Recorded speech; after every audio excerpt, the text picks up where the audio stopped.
నమస్తే, welcome to whistle. కేంద్ర budget 2026పై వాడివేడి చర్చ జరుగుతోంది. గతేడాది వస్తు సేవల పన్ను స్లాబ్లలో సంస్కరణలతో దేశ ప్రజల మనసులు గెలుచుకున్న మోదీ సర్కార్ ఈసారి ఆదాయపు పన్ను వ్యవస్థలోనూ విప్లవాత్మక సంస్కరణలు చేయబోతుందనే అంచనాలు వెలువడుతున్నాయి. ఇందులో భాగంగా నూతన ఆదాయపు పన్ను విధానంలోని 7 ట్యాక్స్ స్లాబుల సంఖ్యను వీలైనంత మేరకు తగ్గించాలనే యోచనలో ప్రభుత్వం ఉందన్న అభిప్రాయాలు వ్యక్తమవుతున్నాయి. పేద, దిగువ మధ్యతరగతి, ఎగువ మధ్యతరగతి, ధనిక వర్గాలను కవర్ చేసేలా ఆదాయపు పన్ను స్లాబ్లను శాస్త్రీయంగా వక్రీకరించే దిశగా కసరత్తు జరుగుతోందని చెప్తున్నారు.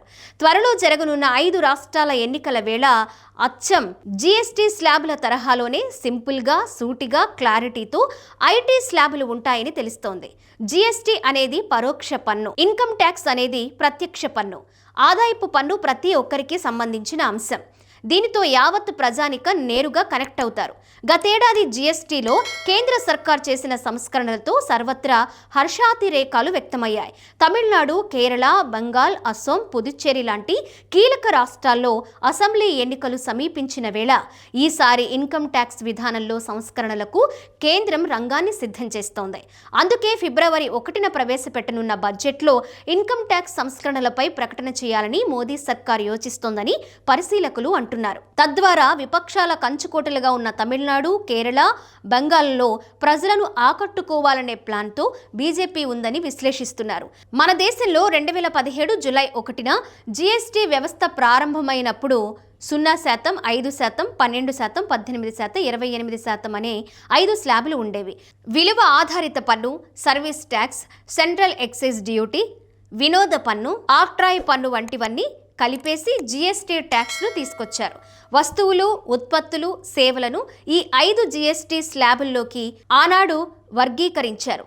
ఇవి గందరగోళంగా, సమస్యాత్మకంగా, సంక్లిష్టంగా, చిక్కుముడుల్లా ఉన్నాయనే అభిప్రాయం వ్యాపార వర్గాల్లో వ్యక్తమైంది. చాలా నిత్యావసరాలపై భారీ జీఎస్టీని విధిస్తున్నారని సామాన్య ప్రజలు గగ్గోలు పెట్టారు.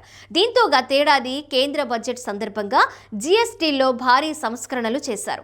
5%, 18% అనే 2 ప్రధాన జీఎస్టీ స్లాబ్లను అమల్లోకి తెచ్చారు. 12%, 28% స్లాబ్లను రద్దు చేసి వాటిలోని చాలా వస్తు సేవలను 5%, 18% స్లాబుల్లో చేర్చారు. భారీ ధరలు ఉండే లగ్జరీ, సిన్ గూడ్స్ ను 40% జీఎస్టీ స్లాబుల్లోకి చేర్చారు. పాత పన్ను విధానం వర్సెస్ కొత్త పన్ను విధానం. ఇన్కమ్ ట్యాక్స్ విషయానికి వస్తే మన దేశంలో ప్రస్తుతం పాత పన్ను విధానం, కొత్త పన్ను విధానం రెండూ అమల్లో ఉన్నాయి. పాత పన్ను విధానంలో కేవలం 4 ఇన్కమ్ ట్యాక్స్ స్లాబులే ఉండేవి. కానీ కొత్త పన్ను విధానంలో ఏకంగా 7 ఇన్కమ్ ట్యాక్స్ స్లాబులు ఉన్నాయి. అంటే కొత్త పన్ను విధానం ఇంకా టఫ్గానే ఉంది. దీన్ని వీలైనంత మేరకు సరళతరం చేసే దిశగా సంస్కరణలు చేయాలనే యోచనలో కేంద్ర సర్కార్ ఉందట.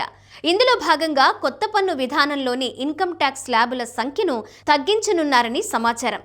ఈ కింది పట్టికలు చూస్తే మీకు పాత పన్ను విధానం, కొత్త పన్ను విధానంలోని స్లాబులపై కొంత క్లారిటీ వస్తుంది. వార్షిక ఆదాయం పన్ను 2,50,000 వరకు లేదా 2,50,000 నుంచి 5 లక్షల వరకు 5%, 5 లక్షల నుంచి 10 లక్షల వరకు 20%, 10 లక్షలకు పైగా 30%. కొత్త పన్ను విధానం స్లాబులు అంచనాలు వార్షిక ఆదాయ పన్ను 4 లక్షల లోపు లేదా 4 లక్షల నుంచి 8 లక్షల వరకు 5%, 8 లక్షల నుంచి 12 లక్షల వరకు 10%, ఇక 12 లక్షల నుంచి 16 లక్షల వరకు 15%, 16 లక్షల నుంచి 20 లక్షల వరకు 20%, ఇంకా 20 లక్షల నుంచి 24 లక్షల వరకు 25%, 24 లక్షలకు పైగా 30%, 24 లక్షలకు పైగా 30% ఉండొచ్చని అంచనా. ఇక జీఎస్టీని 5%, 18% అనే 2 ప్రధాన స్లాబ్లను పరిమితం చేశారు.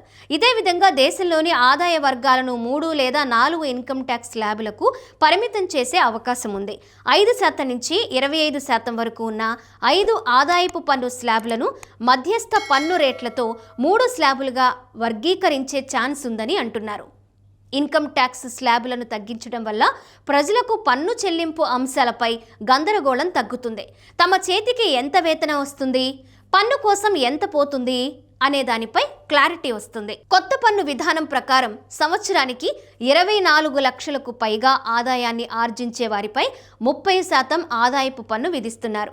దేశంలోని అధిక ఆదాయ వర్గాలకు సంబంధించిన పన్ను స్లాబ్ను 30%కి మించి పెంచాలనే ప్రతిపాదన ప్రభుత్వం పరిశీలనలో ఉందని అంటున్నారు. తద్వారా అధిక ఆదాయ వర్గాలు ఒక నిర్దిష్ట కేటగిరీలోకి చేరతారని ప్రభుత్వ వర్గాలు భావిస్తున్నాయి. భారీ ధరలు ఉండే లగ్జరీ సిన్ గూడ్స్ కోసం 40% జీఎస్టీతో ప్రత్యేక స్లాబ్ను ఏర్పాటు చేశారు. అచ్చం ఇదే విధంగా అధిక ఆదాయ వర్గాల పన్ను స్లాబ్ ఉంటుందని చెప్తున్నారు.